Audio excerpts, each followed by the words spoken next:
쪽 인터뷰를 진행하실 거예요. 네. 제가 잠시 이제 출님 저희 쪽에 화면이 어떻게 보이게 잠시 좀 조정을 좀 한 다음에 네.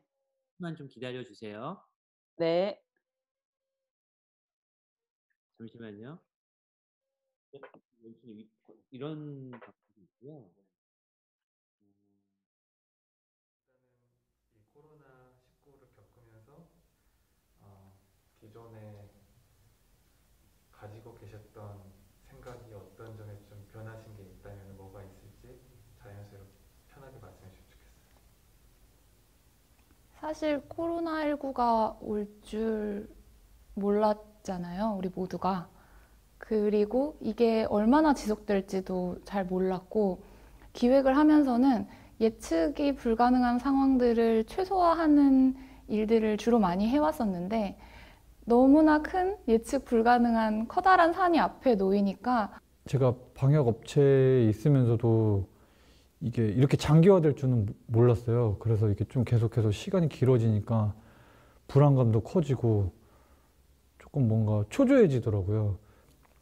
15년도에 메르스가 터졌을 때 그 이제 지하철 메트로를 알바를 하게 되면서 이 일을 시작하게 됐었는데 그때는 좀 정부에서 좀 대처가 조금 늦었어요. 지금보다. 그리고 전염 속도도 굉장히 느렸고 이것보다 훨씬 파급력도 적었고.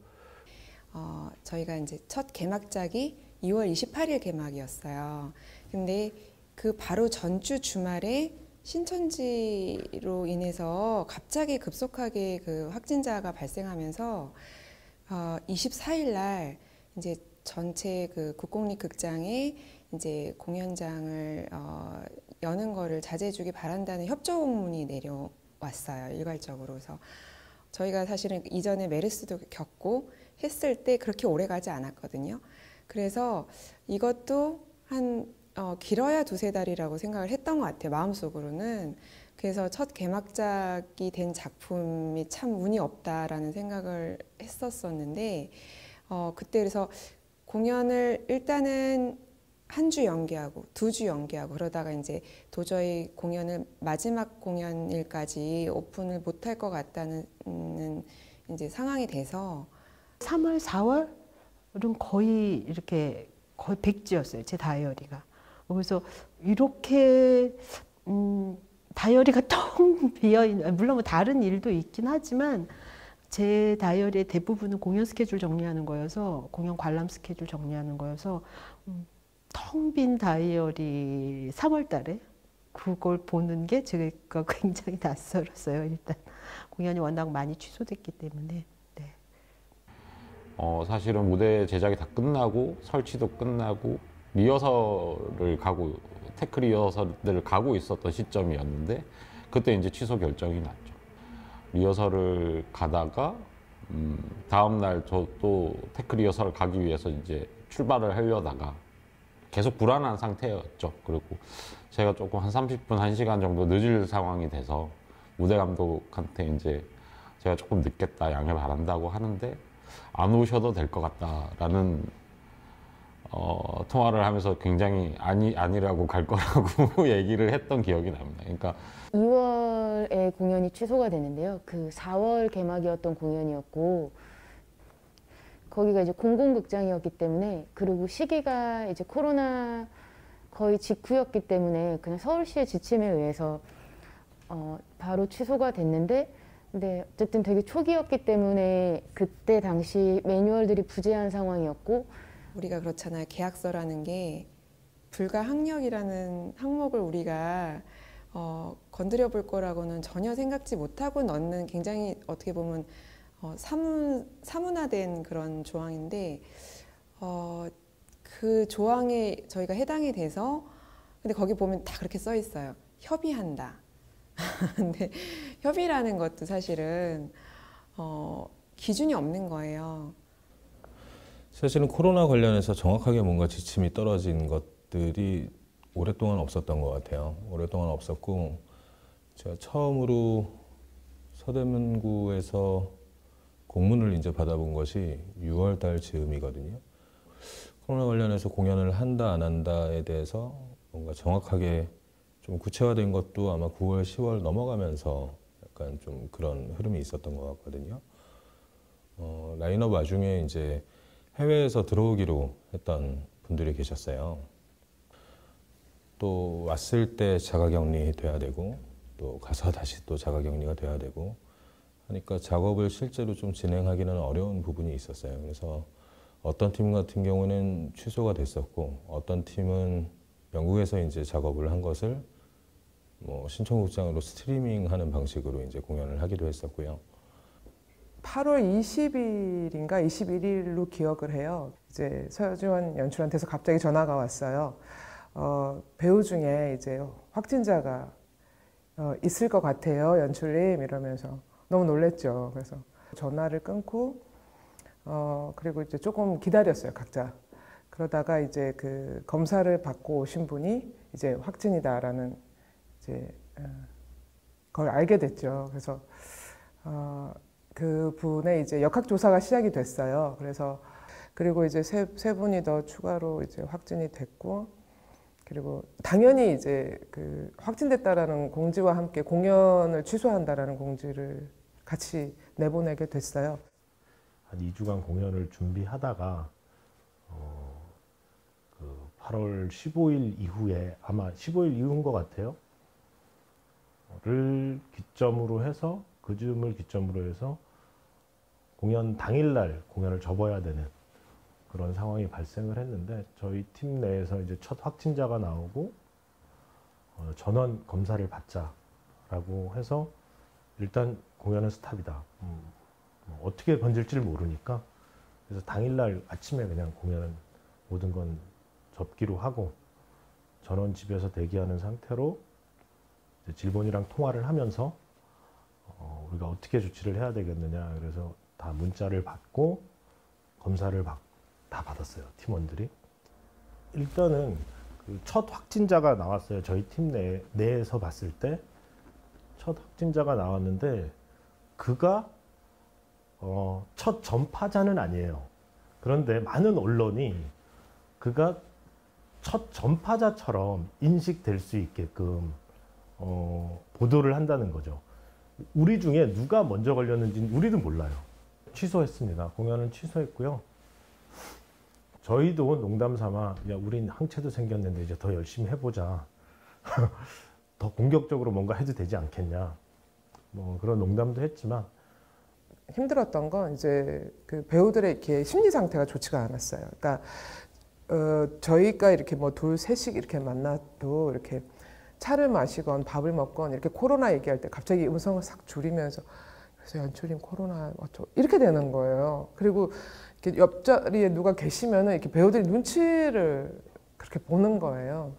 그리고 실제로도 이제 저한테 전화해서 이제 누가 확진이 됐는지 알고 싶다. 그 확진자 명단을 좀 넘겨다오 하신 동료들이 있으세요. 그때 저렇게 질문하실 수 있다 생각하는 한편 잔인하다는 생각이 들더라고요.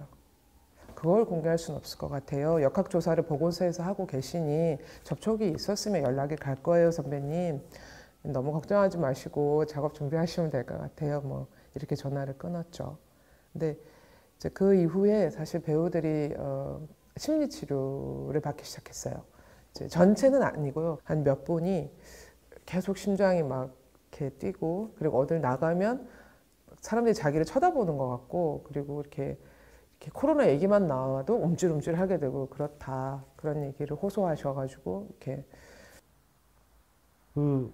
그런 생각이 좀 들었어요. 그러면서 제일 중요한 건 사람에 대한 소중함인 거고 사람에 대한 예의가 우리가 이제 연극을 하면서 또는 뭐 연극이 아니라도 살아가면서 누군가에 대한 존중을 서로가 많이 외치잖아요. 근데 진짜 과연 존중하고 있는지는 한번 이번에 나도 다시 한번 생각하게 됐고요. 실제로 저희가 공연을 개막을 앞두고 앞에 3회차가 취소가 됐는데 격리자가 발생했는데 실제로 그 격리자는 확진의 위험이 거의 0%였거든요. 근데도 너무 고통스러워하는 게 본인이 피해를 주는 것에 대해서 고통스러워 하더라고요. 그래서 그런 일들이 발생했을 때 그 프로덕션 내에서 그 당사자가 겪을 감정적 소모를 어떻게 같이 처리해 줄 수 있을지 이런 얘기들 나누고 합의점을 마련하는 것에 연습 시간에 거의 모든 것을 쓴 것 같습니다. 이게 전쟁 수준의 어떤 제약과 압박들을, 불안감을, 위협을 주고 있지 않나 이런 생각도 들고, 우리가 그냥 지나쳤던, 외면했거나 또는 방관했던 어떤 사회적인 것들도 수면 위에 올라오고 있는 게 아닌가. 뭐 여러 가지 정치적인 상황들도 있고 종교적인 지점들도 보이고, 공연계도 뭐 미투니 블랙리스트니 하는 여러 가지 위계적인 일들도 있었고 여러 가지 상황들이 있었는데, 이런 것들이 더 많이 있겠구나, 그리고 나도 많이 외면해 왔겠구나. 어떤 연극들을 할까? 어떤 것들을 또 봐야 될까? 대면을 해야 될까? 해외에 있는 동료들에게 인터뷰 요청을 하고 정해진 날짜에 그들을 인터뷰하면서 그들의 국가는 지금 문화예술계가 어떤지, 그리고 그들이 지금 하고 있는 고민은 뭔지, 앞으로 우리가 만약에 다시 연결되려면 어떻게 해야 하는지. 왜냐하면 지금 우리가 겪고 있는 이 문제들은 사실 어느 한 주체가 해결할 수 있는 문제가 아니고 정말 전 지구적인 문제잖아요. 그렇기 때문에 어느 누구도 배타적으로 서로를 대하지 않고 서로를 소외시키지 않으면서 상생할 수 있는 방법을. 네, 안녕하세요. 경기도 과천시에 사는 임현진입니다. 반갑습니다. 저는 연극 연출하고 있고, 지금 하고 있는 건 아닌데 연극 연출을 했고 지금 베를린에서 살고 있는 이은서라고 합니다. 3월 중순에 완전히 1차 락다운이 시작됐을 때 이미 극장이 다 문을 닫았고요. 5월 말에서 6월쯤에 락다운이 풀리고 날씨 좋아지면서 여름까지는 야외에서는 공연을 할 수도 있게 했어요. 1.5m에서 2m 정도 거리 유지한 상태에서 관객들, 그다음 배우들 거리 유지한 상태에서 공연을 할 수 있게는 했는데 대부분 다 야외 공연이고요. 그리고 지금 다시 이제 11월 락다운, 라이트 락다운이라고 하는데 그거 실시하면서 다시 이제 또 극장 문을 닫았거든요. 그리고 이제 이게 언제 풀릴지 모르는 상황이니까 기약이 없는 거죠, 어떻게 보면. 한국은 그래도 초기에 거의 거리 유지하면서 관객 작은 수에서 공연이 유지가 됐었잖아요. 근데 여기 같은 경우는 유지가 안 됐거든요, 아예. 그래서 처음에 34 오픈하고 공연 그 주 월요일 날 기준으로 단계가 격상이 안 되면 그냥 추가 오픈을 하기로 했는데, 그래서 단계 격상이 안 돼서 추가 오픈을 했어요. 그리고 3주 공연 기간 중에 2주 공연을 했는데 마지막 주에 이제 연극계 안에서 이제 막 확진자가 나오기 시작한 거예요. 그래서 약간 어떡하지? 약간 이랬는데 그냥 그때는 또 그냥 했어요. 네. 왜냐면 관객들이 스스로 자기가 위험하다 판단하면 취소를 하니까 그 실내에서 할 수 있는 인원수가 자동으로 맞춰졌었거든요. 좀 그런 분들도 있어요. 일부러 취소 안 하고 냅두는 분들도. 그 극장문을 닫아라고 하는 조치 발표함과 동시에, 그러니까 공연을 못하게 된 극단이나 극장에 대한 어떤 지원을 해줄 것인가 같이 발표가 됐거든요. 그러니까 그거에 대해서 극장문 닫으면 안 된다라고 얘기하는 분위기는 아니었고, 지금은 닫을 필요가 있으니까 닫는다. 왜냐면 이런 지원이 있으니까. 그리고 뭐 사회적으로도 이미 애매한 공연에 대해서 이제 환불 안 받겠다, 뭐 이런 운동도 이제 시민사회에서는 일어났고. 팬데믹이라고 하는 그 시기에 직면했을 때 공연장에 방문을 하면 어찌됐든 그때도 공연은 좀 지속되고 있었으니까 초기에는요. 많은 공연들이 되게 시대착오적으로 느껴지는 거예요. 모두 동시대를 얘기하고 있다고 하지만 초기에는 정말로 전 지구적으로 전국적으로 모두가 다 함께 겪고 있는 이 코로나 같은 상황을 제외하고 무엇이 동시대적일 수 있나, 이걸 뛰어넘을 수 있는 상황이 있나, 막 이런 생각들이 드니까 다른 많은 이야기들이 되게 시대착오적으로 느껴지고, 그러면서 실질적으로 이제 앞으로는 우리 다음 세대나 미래에 대한 생각을 하지 않으면 안 되겠다라고 하는 되게 절박감 같은 게 느껴졌어요. 동물권이라든지 아니면 기후라든지 이런 종류의 문제들이 예전에는 약간 머리로 아 그렇지 지금 되게 위험한 상황이지 우리가 이렇게 살면 안 되지 이 정도로 생각을 하고 있었는데 지금은 그게 피부로 와닿을 때가 되게 빈번해졌고 그래서 내가 쓰는 것, 입는 것, 먹는 것 이런 걸 다 포함을 해서 과연 내가 무엇을 먹고 무엇을 쓰고 무엇을 입고 어떤 선택들을 해야 하지 이런 종류의 고민들을 되게 많이 하게 된 것 같고 이 와중에 그래도 조금 좋은 점을 찾으라고 하면 예전에는 소수가 고민하던 것들이 이제는 전격적으로 고민하게 되는 계기가 된 것 같아요. 어쩌면 우리는 코로나19 때문에 잃어버린 권리들을 주장하고 있는데 원래부터도 그 권리가 없던 이들도 주변에 있더라고요. 공연이 취소되고 그 취소에 대한 보상을 받지 못했던 예술가들의 모습을 보면서는 아, 우리가 예술이라는 걸 어떤 가치로 대우했고 우리는 괜찮다고 믿어왔던 그런 관계들이 사실은 얼마나 약하고 그리고 위험한 것들이었는지를 인식할 수 있었고 자라나는 아이들이나 아니면 실제 감각 이상이 있는 발달장애가 있으신 분들이나 신체 장애가 있으신 분들, 그러니까 실제로 타격을 명확하게 입으시는 분들이 사실은 수어하시는 분들, 그 다음에 귀 안 들리는 분들, 이런 분들은 마스크가 가려졌을 때 상대방하고 소통을 할 수 있는 방식조차 없어지는 거죠. 그래서 코로나 때문에 일어나는 그냥 저의 전공인 감각과 지각의 활용이라는 면으로 봤을 때는 진짜 부익부 빈익빈이 생길까 봐 너무너무 두렵습니다. 네. 저를 포함해서 굉장히 많은 사람들에게 각 개인이 고립된 시간이 엄청 늘어났다. 그리고 장소, 공간은 굉장히 협소해졌다.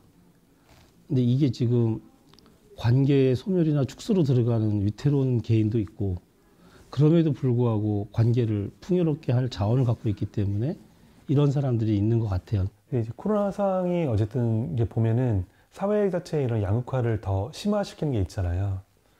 이를테면 양극화를 더 강화하고 이를테면은 개별화시키고 소외시키는 형태를 강화시킬 수 있는 방법으로 갈 수도 있고 또 한편으로는 소위 말해서 이제 위로하고 배려하고 이제 서로 이제 돕고 하게 되면서 일종의 공동체적인 일체성과 좀 더 이렇게 진보된 일종의 시민의식 자체를 이끌어내기도 하는 것 같거든요. 불필요한 축제라는 글이 있어요. 이 세상의 모든 축제들이 다 그 이유를 가지고 있는데 그 이유들을 달성하기 위해서 존재하는 것이다. 그리고 그 축제가 존재해야 하는 시기는 그 모든 이유들이 다 달성되어서 이미 더 이상의 축제가 필요하지 않을 때까지이다 라는 말이에요. 근데 저는 아직도 공연이 축제가 필요하다고 믿어요. 다만 그것을 하는 우리의 목적이 이전과 같을 수 없다는 생각을 해요. 팬데믹 시대 혹은 이제 앞으로의 미래 시대, 이 시대에 정말 필요한 축제성이라는 게 뭘까에 대해서 저희는 다시 점검을 하고 있어요. 이제 축제가 필요 없다라는 결론이 나올 수도 있는데 다시 그걸 다잡고 가지 않으면 그냥 상황에 급급해서 뭐 전면 온라인화를 만든다거나 전면 영상화를 만든다거나 이런 건 저희의 어떤 대안은 아니라고 생각을 하거든요. 더 먼 미래를 봤을 때 조금 더 우리가 해가 되지 않는 축제가 되기 위해 노력을 하려고 하고 있습니다. 온라인에서 축제의 감각을 느낄 수 있는 그런 게임 시스템을 그래서 만들었어요. 그래서 게임으로 비축기지를 나라는 캐릭터가 만들어져서 돌아다니면서 공연을 보고 축제에서 주는 어떤 이벤트 같은 거 참여하고 그렇게 할 수 있는 방식으로 좀 네. 안녕하세요. 서울 프린지 페스티벌 스텝 은주라고 합니다. 네, 저는 연극 기획하고 있는 나희경이라고 합니다. 네, 안녕하세요. 저는 장은주입니다. 안녕하세요. 네, 저는 두산센터에서 공연기획과 지정 일을 맡고 있는 김요한 PD입니다. 1차 확산이 되는 시점에서 같은 경우는 전체적으로 굉장히 당혹스럽고 뭐랄까 이 상황들에 대해서 어떻게 받아들일지에 대한 좀 어려움도 있었던 것 같아요. 그러면서 기본적으로 공연 자체를 올린 거에 대한 이렇게 그 자체가 가능할 것인가에 대한 되게 큰 불안이 있었었고 일단 공연을 취소하는 쪽으로 많이 결정을 했었었죠. 이 무대가 배우들이 관객을 한 번도 만나지 못한 상태에서 극장에 설치되었다가 그냥 바로 해체를 하는 상황들이 벌어지니까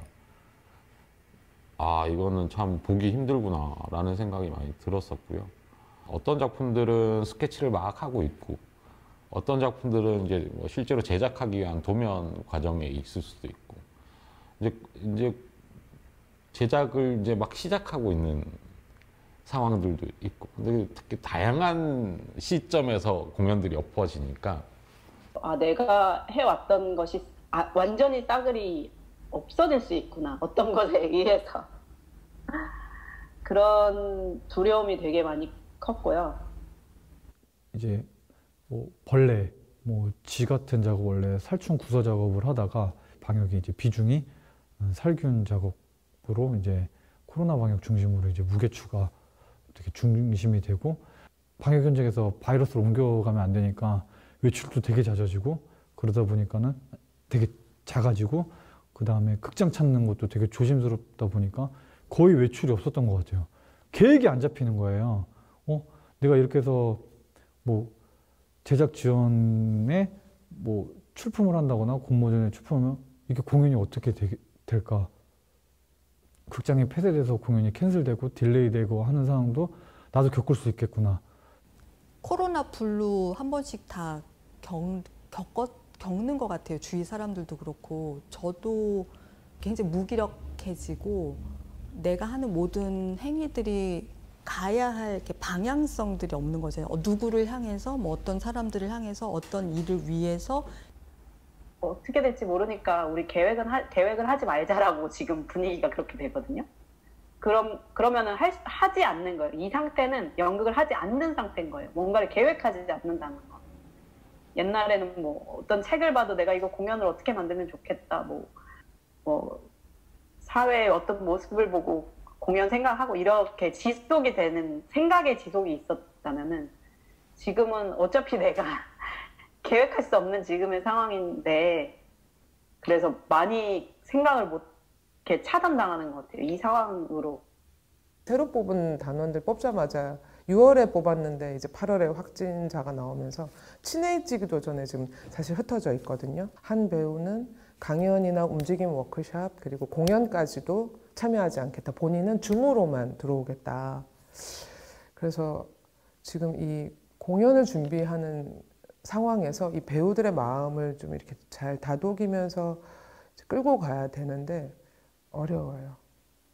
무조건 공연을 잘 만들어야 돼. 공연이 제일 잘 나와야 돼. 이게 제 머릿속에 가득한 생각이었거든요. 근데 지금 계속 배우들한테 얘기해요. 공연은 또 취소될 수 있어. 안 해도 그만이야. 근데 언젠가는 하면 되지. 우리는 배우고 스텝이니까 극장으로 들어가게 돼 있어. 너만 안 다치면 돼. 너만 생각해. 그리고 너 힘들면 분명히 다시 얘기해라. 코로나라는 전염병은 글쎄 이 무대를 기반으로 하는 창작 예술가들한테는 정말 무지무지한 재앙인 것 같아요.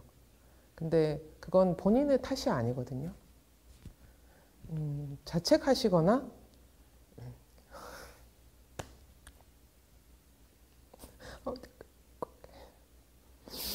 죄송해요.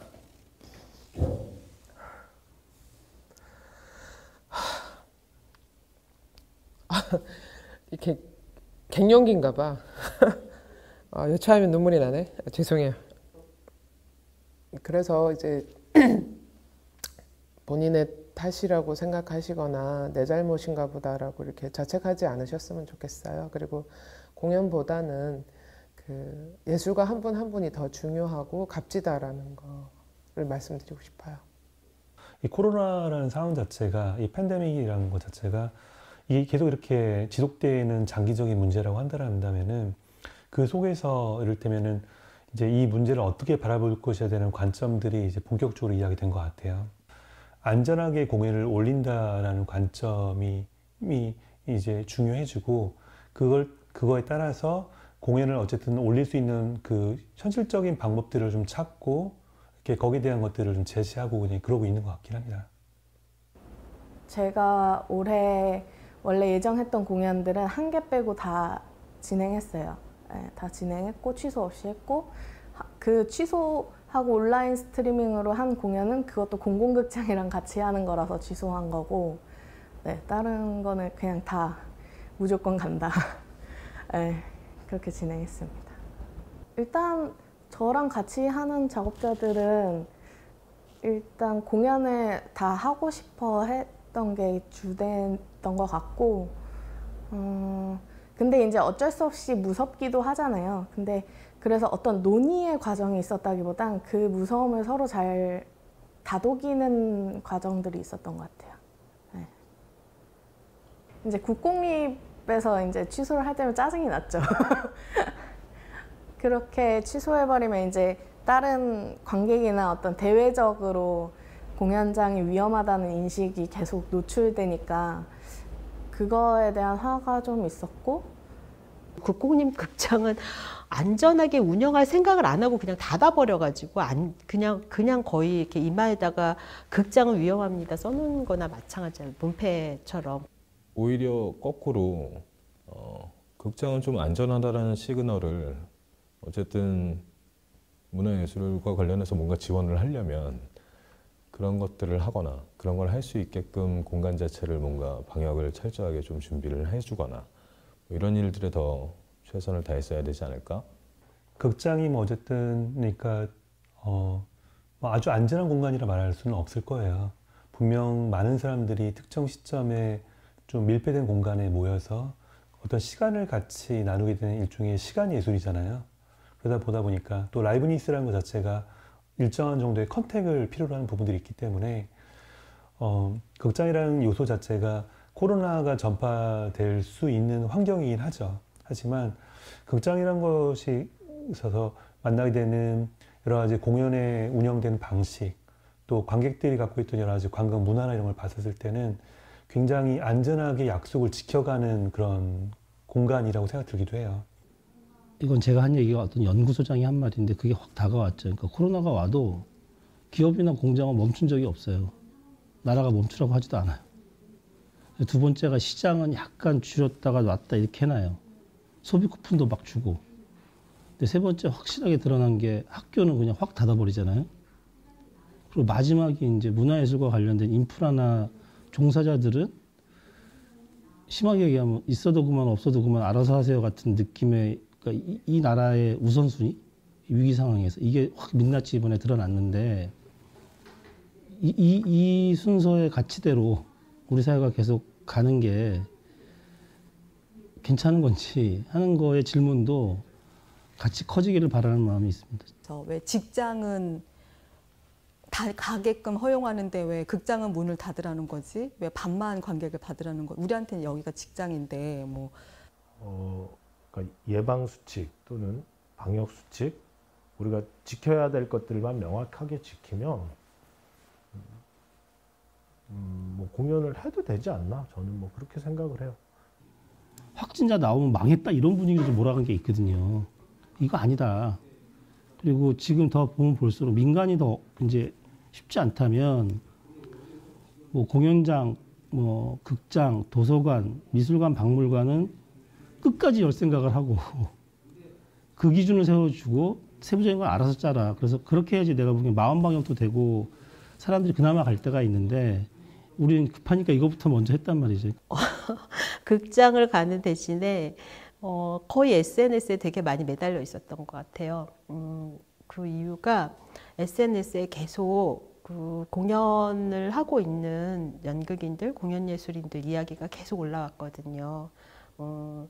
갑작스러운 취소라던가 지금 여기 3.15 창고극장에서 2m 거리 두기를 하면서 관객을 앉히면 10명도 못 앉히는 거잖아요. 그래가지고 이제 그것 때문에 SNS가 굉장히 뜨거웠거든요. 해화동 1번지라는 소극장은 연초에 이제 2m 거리 두기를 서울시에서 얘기하고 구상권을 청구한다고 했을 때 저희가 실제로 자로 재봤거든요. 5명 객석이 가능하더라고요. 사실은 그 수칙을 따지면 하지 말라라고 해석할 수밖에 없는 여지인데 사실 저희는 알고 있죠. 안 와봤으니까 그렇게 나갔지. 하지 말라는 얘기도 아니겠지. 물론 밀폐됐지만 마스크를 다 쓰고 있다면 안전할 거라는 가정은 추측은 하거든요. 근데 그 한 자리 뛰고 두 자리 뛰고가 밀폐된 공간 안에서 무슨 소용이 있는지는 잘 모르겠어요.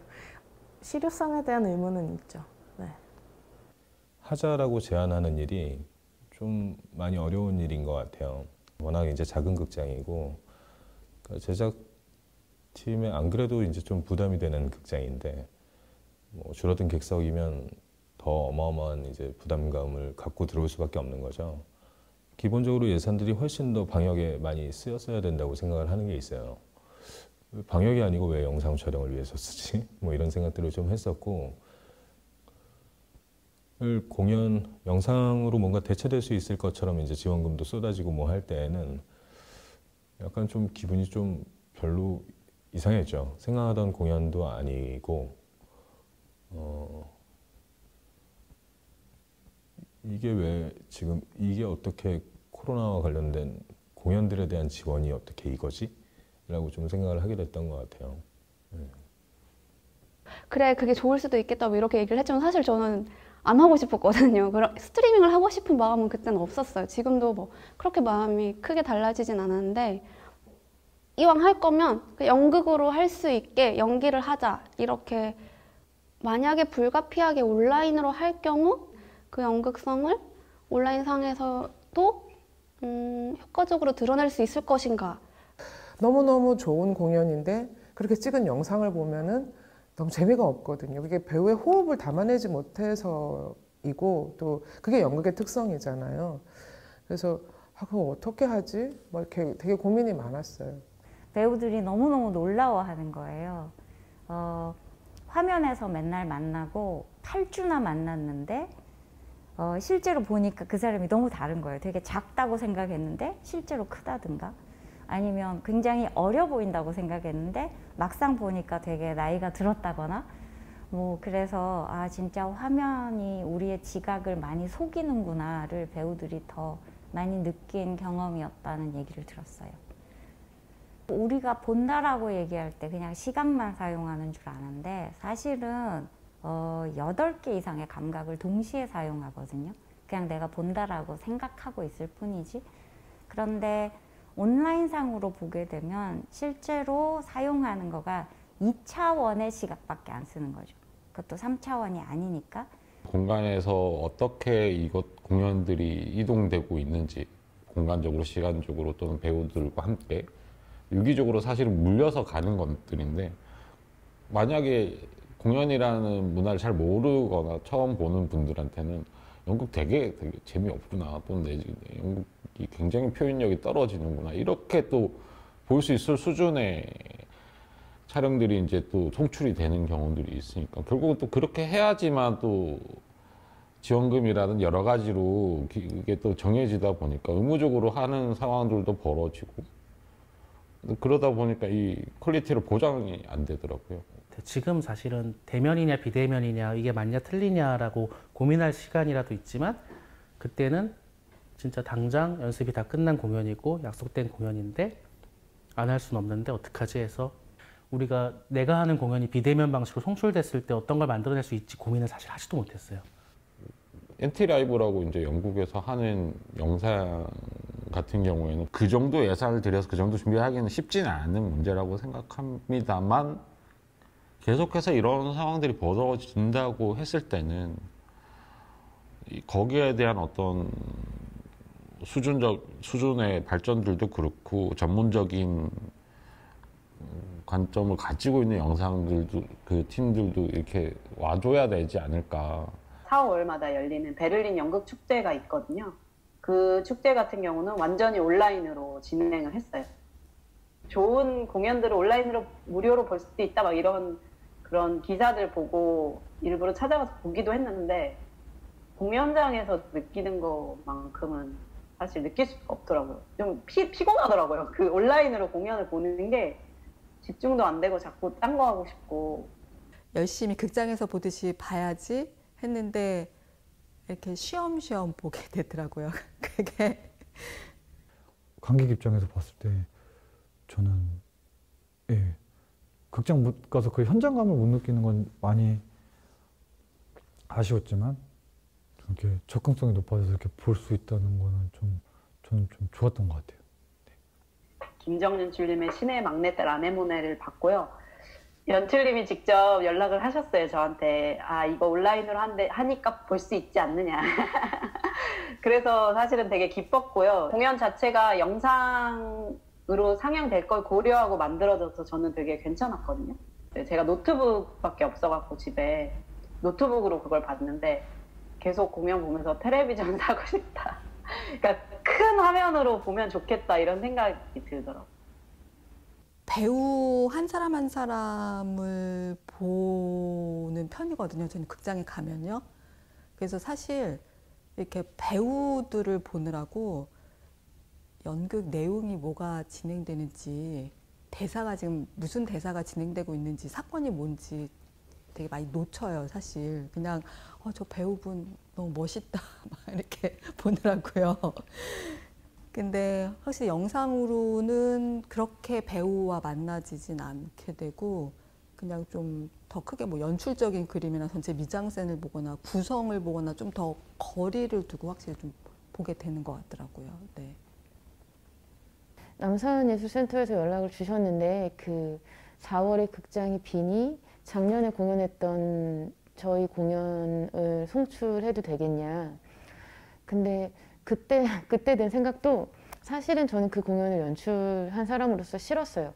그러니까 촬영본을 봤는데 촬영본이 나빠서가 아니라 촬영본은 좋았는데 내가 그 아카이빙용으로 촬영한 것을 송출을 하는 게 만약 송출을 하려면 조금 더 그 송출용으로 찍었어야 되는 것 같고 그것에 대한 거부권이 없는 것처럼 보였어요. 왜냐면은 지금 너무 힘들고 극장이 비어있고 관객한테 공연을 보여줘야 되고 공공극장이고 이건 제가 남산에 대놓고 얘기를 했어요. 그러니까 섭섭하다. 왜냐면은 거의 저는 남산예술센터를 되게 큰 좋은 파트너십을 갖고 있는 극장이라고 생각을 하고 그런데도 남산이 송출해도 돼? 라고 했을 때 이제 극장이 비면 안 되니까 한국의 극장들이 빨리빨리 송출하자 이런 그 바이브를 타면서 창작진들한테 전화해서 주로 연출들한테 전화해서 어떤 프로덕션 같은 경우에는 배우가 자신이 출연한 공연이 송출된다라는 것도 모르는 상황인 경우도 되게 많았어요, 상반기. 그러니까 이게 복제시 뭐뭐 잡혀간다라고 써 있어도 그리고 특정 기간 동안만 송출을 해도 사실 뭐 어떤 사이트에 이 공연 그러니까 쉽게 딸 수 있잖아요. 영상 딸 수 있잖아요. 그렇게 해서 돌고 네, 그게 그러니까 이 모든 것들에 대해서 사실은 조금 더 법률적으로나 정확하게 좀 안전장치를 마련하고 그것을 저희한테 숙지를 시켜주시고 했으면 상관이 없을 것 같은데 그래서 저는 그날 아침에 이제 우영극장장님한테 전화해서 이제 구자 연출님이 그 다음날 아침에 바로 전화가 왔죠. 그러니까 모두에게 동의를 받은 것은 다 그 절차나 이런 모든 것들에 대해서 자기도 동의했기 때문에 큰 뭐 문제를 제기하는 건 아니지만 온라인 스트리밍 자체에 대해서 창작자로서 이게 극장에서 할 수 있는 최선인가 막 이런 질문을 하셨어요. 그래서 제가 지금 우리도 무엇이 정답인지 모르고 지금 이게 우리 수준인 것 같습니다. 이렇게 딱 대답을 했거든요. 이제 관객들에게 일단 과거의 공연들을 호출해서 내보내야겠다는 생각이 되게 앞섰기 때문에 창작자들이 갖고 있는 그 깊은 생각들이나 혹은 내지 아니면 이런 부분들에 대해 토론할 시간 없이 일단 시작이 됐었던 거죠. 그러니까 그게 좀 근데 이제 그 이후로 계속적이게 여러 가지 문제들이 논란이 되기도 하고 토론이 되기도 하고 우리도 생각해야 될 게 많기 때문에 그런 부분들을 생각하면서 이제 좀 내용이 정리되는 것 같긴 해요. 그런 게 좀 달라졌어요. 일종의 궁여지책이었던 것 같아요.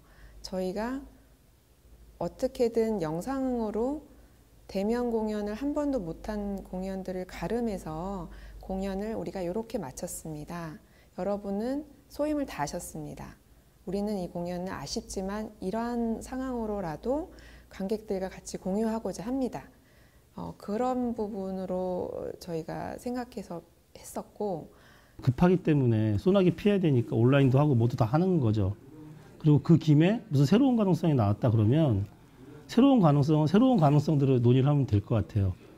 근데 이 새로운 가능성이 예를 들면 뭐 극장이라는 것에 대한 대안이다라고 얘기되는 지점은 제가 되게 조심해야 된다고 보고, 예술가들도 자신들의 예술 노동이라고 하는 것들을 입증할 수 있는 방법 같은 것들이 온라인으로 촬영된 것으로서 자기의 노동의 결과들을 입증하게 되고 하는 것들이 1년 동안 이루어졌던 일이란 말이에요. 그런데 사실은 지금 한 1년을 지내고 나서 사람들은 다시 또 생각을 하게 되는 거죠. 그러니까 공연 예술의 기본이 됐던 그 대면이나 집합의 환경들을 다 소거하고 온라인으로 나오는 공연은 대안이 아니라 아예 다른 매체라는 거죠.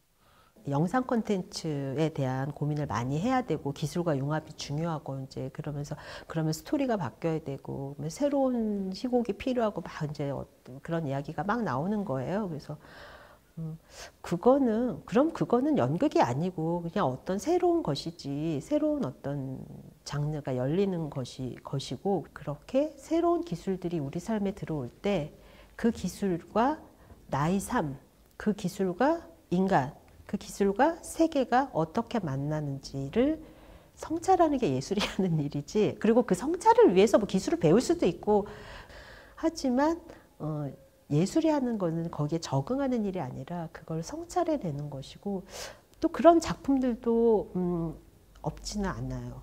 이 온라인의 어떤 매개, 랜선 매개 속에서도 현장성을 어떻게 발굴하고 확대할 것인가, 뭐 이런 거에 우리가 조금 더 고민을 많이 해야 되지 않나, 이런 생각이 들었어요. 뭐 아주 단순하지만 예를 들면 이제 실시간 라이브 영상 중계를 하잖아요. 그러면은 댓글창이 굉장히 재밌거든요. 이게 공연이 되어지면서 실시간 댓글이 사실 되게 놀라웠어요. 네. 관객의 몫으로 남아야 되는 부분이 이제 온라인 작업에서는 굉장히 달라지는구나. 굉장히 즉각적인 참여로 이루어지는구나. 근데 그러니까 이것이 꼭 긍정적이다, 부정적이다라고 딱 잘라서 얘기할 수는 없는 이런 좀 새로운 경험이었고, 그리고 좋아요, 하트 11,000개 넘게 너무 깜짝 놀랐어요. 그 실시간 댓글을 보면서 이제 들었던 생각은 연극을 잃어버린 게 아니라 공연장을 잃어버렸구나, 극장을 잃어버렸구나, 사실 좀 그런 생각을 했었어요. 그런데 어제 그 댓글을 보면서 이 새로운 공동체가 형성되는 걸? 이런 생각이 들었어요. 그래서 이 사람들이 지금 하나의 공연을 가지고 채팅방에서 뭔가 형성이 되는구나. 특히 이런 종류의 뭔가를 같이 본다, 뭔가 같이 듣는다, 같이 뭔가를 감각하는 공간에서 과연 그 부분을 어떻게 가져갈 것인가? 그게 가장 큰 고민이에요. 다들 다르겠지만 저한테는 다른 영역이라고 좀 요즘 더 확신이 더 드는 것 같아요. 네, 다른 영역이고 오히려 정말 적은 관객을 안전하게 만날 수 있게 소규모로 팀을 짠다든지 하는 노력을 했으면 했지, 제가 그게 대안이라고 생각하지는 않고요, 저는. 그래서 네. 온라인 스트리밍은 예를 들면 이제 어떤 특정한 감독님들의 시선이나 프레임 안에 선택되어지는 거잖아요. 그러니까 내가 선택한 게 아니란 말이죠. 안전했었던 건 작은 극장이었었고, 계속적인 발언을 할 수 있었던 게 작은 극장에서의 소수의 목소리지만 분명한 목소리 같은 것들을 낼 수 있었던 게 사실은 아주 큰 대형 극장들은 무력했고, 작은 극장에서 오히려 그것들이 가능했었던 거죠. 그래서 그런 의미에서 연극은 작아질 수도 있고 그 안에 힘이 있을 수 있다, 이런 식의 좀 상상을 하고 있어요. 작은 규모의 극장들이 전염병의 위험에서 덜 취약하다고 말하는 건 뭐냐면 일종의 느슨한 커뮤니티인 거죠. 심리적인 위험도 덜했고요. 뭐냐면 서로 이렇게 느슨한 네트워크나 커뮤니티가 있기 때문에 커뮤니티 내에서 벌어지는 것이어서 그래서 어떤 점에서는 도리어 지금도 연극이 작은데 앞으로 더 작은 연극들이 더 의미 있지 않을까? 지속 가능한 거 아닌가? 그러면 작은 공연이라는 건 뭔가? 뭐 이런 것들 제가 더 고민하고 더 발전시켜야겠죠. 그런 단서들을 얻었던 것 같고요. 반드시 안전이나 팬데믹 방역 수칙 때문이 아니라 예술가들의 성찰의 힘이 새로운 양식을 낳을 거라고 저는 생각해요. 그러니까 그런 의미에서 창작 작업 자체를 다른 매체로 전환시키는 게 아니라 창작 작업을 하는 것을 보존해주고 그것을 지속할 수 있도록 하는 것이 지금의 상황을 타개하는 데 중요한 동력이 될 것이다라고 다른 분들은 그런 엄한 소리를 하다니라고 생각하실 수는 있겠지만 저는 아직도 그런 믿음을 갖고 있어요. 공연 문화라는 게 결국은 비대면으로는 할 수가 없는 장르인데 과연 이 상황에서 존재할 수 있는 포맷인가에 대해서도 되게 걱정이 되고. 그 여름에 그 락다운 풀렸을 때 실내 공연 하나 본 적이 있거든요. 그거 연극은 아니었고 음악 공연이었는데요. 그때 마스크 쓰고 이제 관객석 배치 간격 유지해가지고 다 들어가서 아마 엄청 몇백 명 들어오는 홀에 한 30-40명인가 밖에 못 들어오는 그렇게 해서 공연을 했었어요. 네, 공연은 사실 좋았는데 공연 보는 것 같지가 않고 이거 리허설 보는 것 같은 거예요. 관객이 막 띄엄띄엄 쓰니까 에너지가 하나도 안 차고 공연에서. 그리고 그 마찬가지로 공연하는 사람도 그 에너지를 못 받고 있다는 생각이 많이 들고 이거 본 공연 아닌 것 같은데 계속 이런 생각을 하면서 봤어요. 듬성, 빈 공간 이것도 너무 각박한 느낌도 사실 있고 이렇게 몸들이 좀 밀접하게 앉아서 좀 같이 움찔움찔하고 이런 공연장의 생생함과 듬성 이렇게 약간 먼 미래 기계 시대처럼 이렇게 딱 앉아 있는 이 느낌하고 굉장히 달라요, 확실히. 네. 마스크를 쓴 관객들하고 굉장히 가까운 거리에서 이렇게 있는데 제가 하고 있는 이 일이 지금 관객한테 어떻게 흡수되고 있는지 잘 가늠은 안 되더라고요. 굉장히 밀접한 공간이었는데도 얼굴이라고 하는 게 우리가 사실 이렇게 전 존재로 사실 만나는 거잖아요. 에너지의 교환이라고 하는 것도 온몸으로 하는 건데 저희가 서울문화재단 대학로 연습실에서 연습을 했는데 그 마스크를 쓰고 연습을 하라고 하더라고요. 그러니까 지금은 저희가 마스크를 쓰고 모든 걸 다 하잖아요. 이미 이제 그걸 받아들여가지고 그때는 뭐 마스크를 쓰고 연습을 하라고? 연습을 하라는 거야? 말라는 거야? 연습 말라는 거잖아. 우리는 못 지켜. 그래서 사실 안 지켰어요. 그래서 이제 그 CCTV로 다 보고 계시다가 계속 내려오셔가지고 마스크 써주세요. 마스크 안 쓰니까 그러면 이 페이스 쉴드라도 쓰세요. 그러면서 그것도 막 갖다 주시고. 근데 페이스 쉴드를 썼더니 소리가 이렇게 울려서 내기로 들어오고 그리고 이 고무줄이 너무 쫀쫀해서 머리가 두통이 일어나고 도저히 쓸 수가 없어서 그러니까 마스크를 쓰고 연습을 한다는 것 자체가 너무 받아들여지지 않는 이해가 안 되는 지금은 당연히 받아들이고 있는데 저는 사실 공연 보고 있는데 이 마스크를 계속 쓰고 있는 게 너무 어렵더라고요. 그리고 나는 쓰고 있는데 또 앞에 배우들은 안 쓰고 있잖아요. 그것도 되게 이상한 거예요. 심지어 배우들은 훨씬 액션을 하다 보면 훨씬 거리가 가까워지는데 우선은 배우들한테 물어봤어요. 그러니까 저는 제 동료 혹은 친구인 어떤 사람이 같은 공간에 있는데 연기를 해야 된다는 이유로 그게 딱 가시화가 되잖아요. 무대 위에 배우들은 마스크를 벗고 있는 것에 대해서. 그게 저는 불합리하고 불편하고 많이 걱정이 됐어요.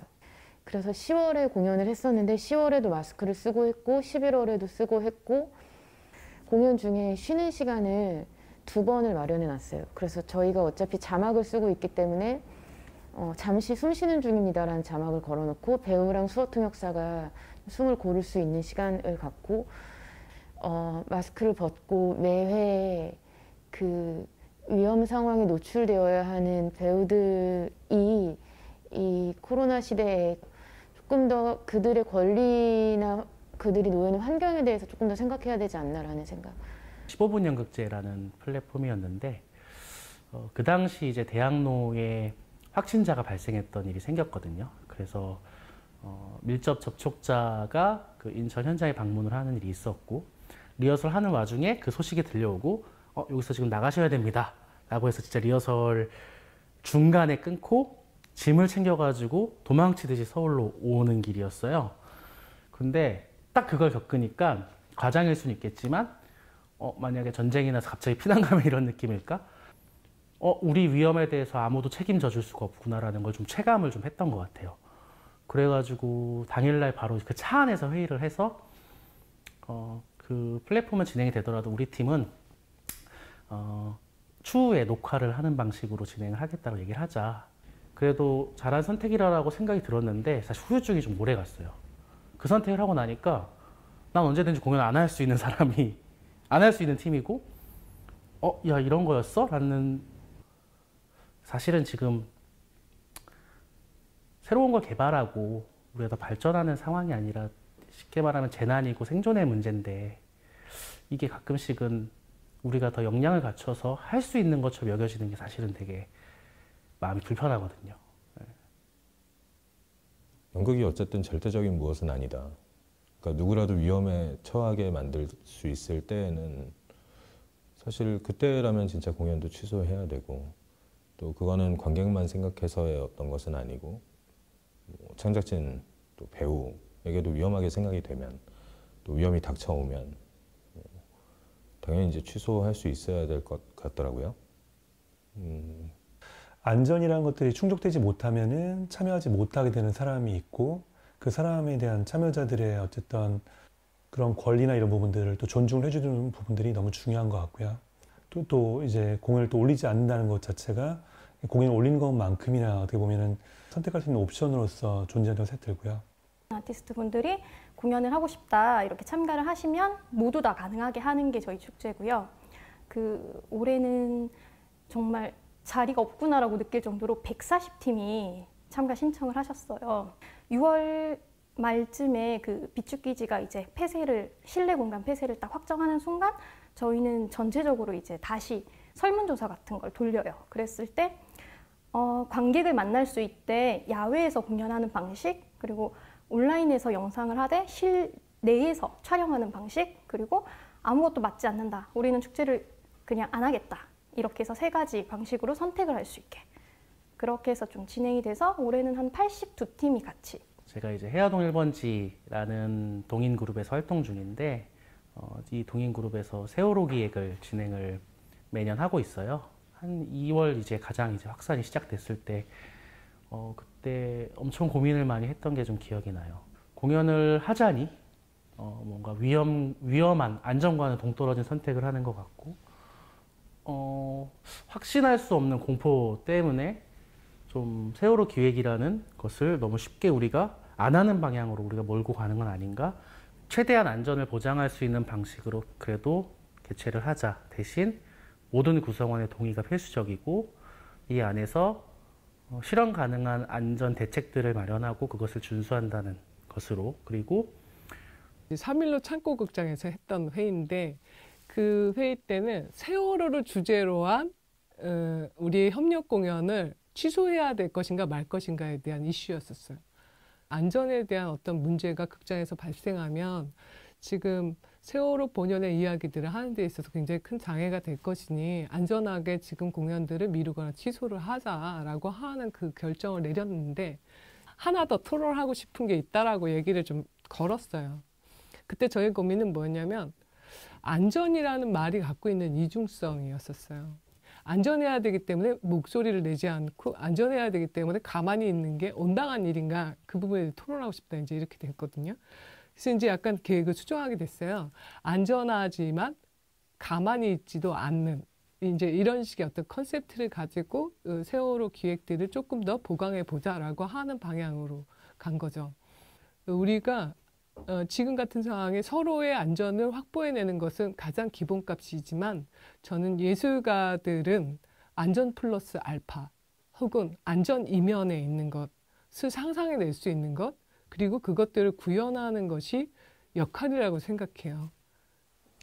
그러니까 한국 사회가 최근에 이제 몇 년 동안 굉장히 큰 변화를 겪었다고 생각드는데 관객들이 일종의 그 정치와 축제의 무대나 이런 것들을 공개적인 어쨌든 장속에서 발언하고 그 경험을 하게 되면서 일종의 그 문화와 정치의 주체로서 관객 이제 이를테면 시민으로서 자각을 한 것 같아요. 그리고 그 자각한 시민들이 오늘날의 우리 관객들이라고 생각이 들거든요. 이 관객들은 이전의 관객들과는 좀 다르게 되게 능동적인 면과 주체적인 면을 갖고 있는 것 같고 뭔가 적극적인 피드백이 가능하고 또 기존과는 다르게 더 이렇게 적극적으로 공연에 참여하기 원한다는 것들은 사실 현장에서는 되게 느끼고 있었어요. 관객과 함께 어떻게 이제 만날 것인가라는 방법들을 좀 저희가 계속 새롭게 고민을 찾아가야 되는 것 같습니다. 남산 같은 경우는 일단 원칙은 취소보다는 연기를 통해서 공연을 살리자라고 하는 게 그 기준 원칙이었었고요. 왕석의 이야기라고 하는 공연이 이제 결론적으로 대면할 수 있었던 유일한 공연이었는데 그 공연이 올해 첫 시즌 작품으로 봄에 하기로 되어져 있었는데 10월 달에 하게 됐어요. 공연을 취소할 수밖에 없다라고 하는 상황들을 전제하고 연기 가능성을 얘기하는 회의였는데 이미 이제 배우님들 중에는 뭐 쿠팡 배달 노동자가 되신 분들도 있고 2명의 배우님들이 가을로 옮겨가게 되면 공연을 합류할 수 없는 거예요. 그러니까 봄에 연습하셨는데 가을 공연에 못 올라가시는 거죠. 그럼 다른 분으로 대치해야 되는데 그것을 수용해 주시면 올라갈 수 있고 그렇지 않으면 우린 취소하자 이제 이런 결정을 내려야 되는데 두 분 배우님들이 기꺼이 가을에 공연이 올라갔으면 좋겠다라고 해주셨어요. 그래서 사실은 저희 지금 이 프로그램 북 이거 내보내는 여기에 크레딧에 보면 그 두 분 배우님들의 이름을 그리고 해서 조그맣게 넣어놨어요. 그때 너무 감사했고 그러지 말아야지 하면서도 자꾸 감상에 빠져요. 아, 내 닫혀있다 열렸구나 하는 이제 울컥하는 느낌이 있거든요. 이제 이것도 공연 보면서 느꼈던 건데 그 국립극단에서 또 오랜만에 문을 열고 스카팽이라는 공연을 올렸는데 막이 오르기 전에 몰리에르 역을 맡은 배우가 오늘 이 공연을 보러 와주신 관객 여러분 대단히 감사합니다 하면서 이제 그 왜 모자를 해서 그 프랑스 사람들이 그런지 모르겠지만 막 이렇게 손을 돌리면서 아주 정정하게 깊게 숙여서 인사를 하는데 그러지 말아야지 하면서도 그 말이 너무 남다르게 오는 거죠. 그때도 공공극장이라 아마 2칸 띄고 앉아 있었던 것 같은데 그러니까 그렇게 그럼에도 불구하고 우리가 연극을 보기 위해서 우리가 같이 이렇게 만났어요 하는 감격이 있거든요. 공연을 본다라는 건 나 혼자 보는 게 아니잖아요. 그러니까 집단으로서의 정서를 같은 사건, 공연이라는 같은 사건을 보면서 집단으로서의 정서를 아주 컴팩트한 시간에 한꺼번에 같이 느끼는 그 경험이거든요. 공연장에서 사람들과 모르는 사람들과 같이 뭔가 같은 기대를 갖고 그다음에 공연이 시작될 때 뭔가 이 진동수, 주파수의 내 그 진동을 같이 맞추는 그 모든 게 사실 하나의 공연을 보는 과정인데 여기 온 관객들이 나랑 같은 공연을 보기 위해서 애를 쓴 사람들이구나 라고 하는 그 유대감 그걸 되게 좋아하는데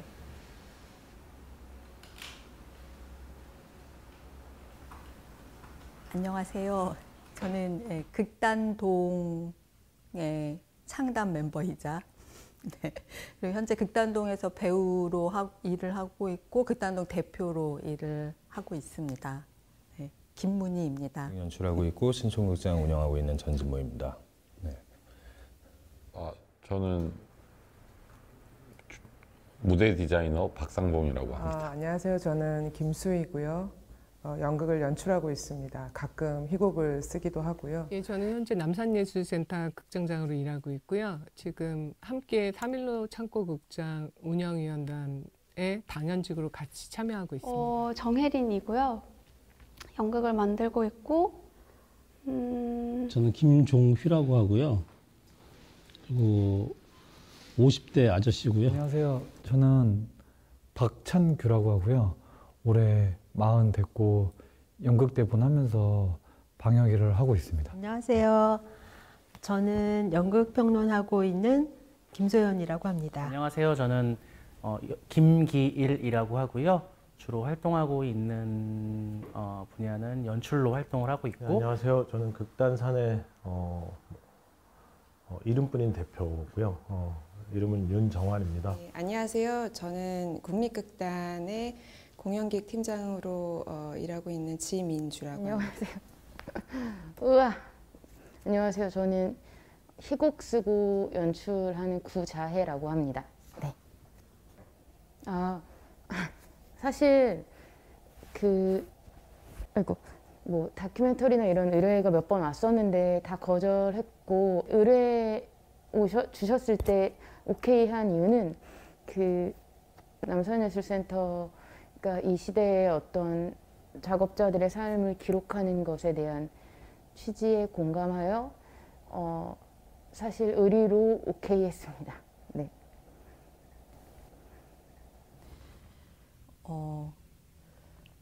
그래서 그러고 나서 이제 이게 좀 단계가 내려가면서 좀 대면들이 시작이 됐잖아요. 제가 사실은 코로나 이전에 그렇게 사람을 많이 만나는 비사교적인 사람이에요. 그래서 친구도 잘 안 만나고 가족도 잘 안 만나고 그런데 이게 사람을 만난다는 게 이렇게 좋은 일이구나 하면서 그 이후로는 굉장히 쓸데없이 이렇게 사람들한테 말 걸고 모르는 사람한테 저 절대 말 안 걸거든요. 괜히 막 여기저기 이렇게 좀 헤집고 다니고 약간 좀 그렇게 변했어요, 사람이. 네. 그게 혹시 뭐 이렇게 초후에 작업에도 영향을 끼칠까요? 그러니까 이런 인터뷰 제안 들어왔으면 안 했거든요. 하고 있잖아요, 지금. 네, 이게 변화예요, 저한테는. 네. 내년에는 전세금을 빼서 세계 여행을 가볼까 했는데 사실 정말 세계 여행은 안 되겠죠. 근데 이제 그래서 매일 유튜브로 세계 여행 보고 있습니다. 죄송합니다. 아무도 이런 걸 안 물어봐줘서 여기서 한번 해보고 싶었어요.